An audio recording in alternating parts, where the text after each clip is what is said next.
In this video, we look at college sports as a public good. Now, college sports provide a public good to the broader college community, much like professional teams do to cities. College teams give students a sense of identity and belong to some or that they don't often get in the classroom. Often the identification with the state university pulls over students and alumni to the entire state, spills over to the entire population of the state. Now there's also a rabid following that football teams in the Midwest and South enjoy that stem in part from the convergence of three historical forces. One was the rapid growth of state universities and the spread of football, which occurred in the late 19th and early 20th centuries.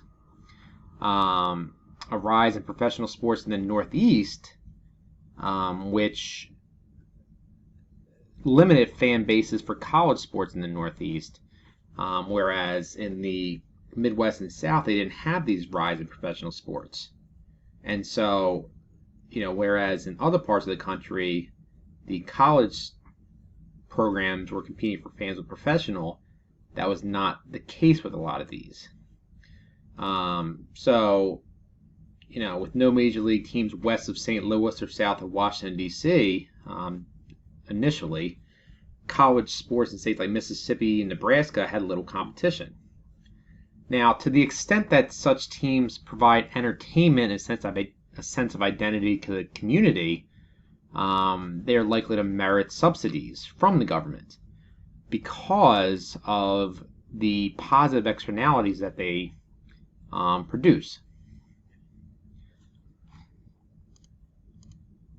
Now, a couple of the spillover effects. One is admissions. So some recent studies and studies in general have found that success on the football field and basketball court have helped colleges to attract more and better students. And so when these teams have when these schools have successful sports programs, they're able to attract more people to come there, which helps them to have more indirect revenue flow from these sporting events and from the sporting programs. Now, you also have donations and state funding.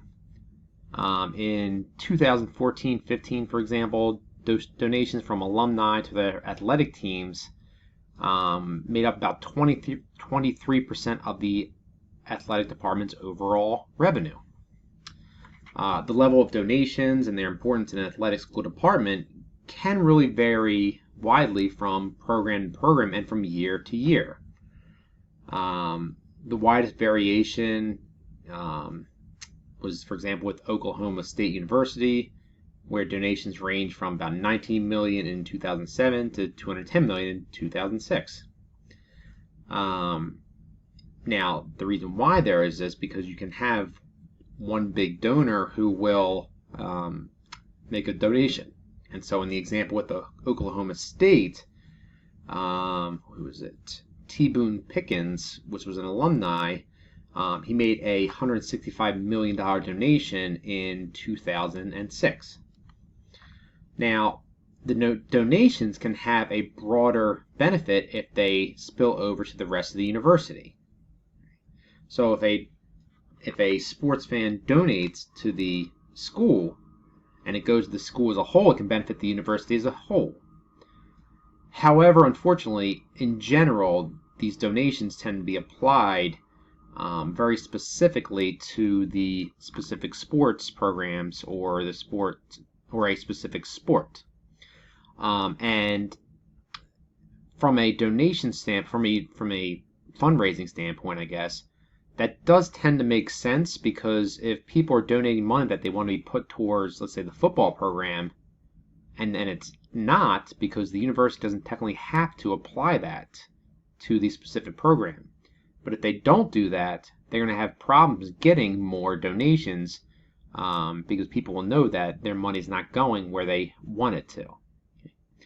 But in general, that's just a broad look at the overall spillover effects that on the universities.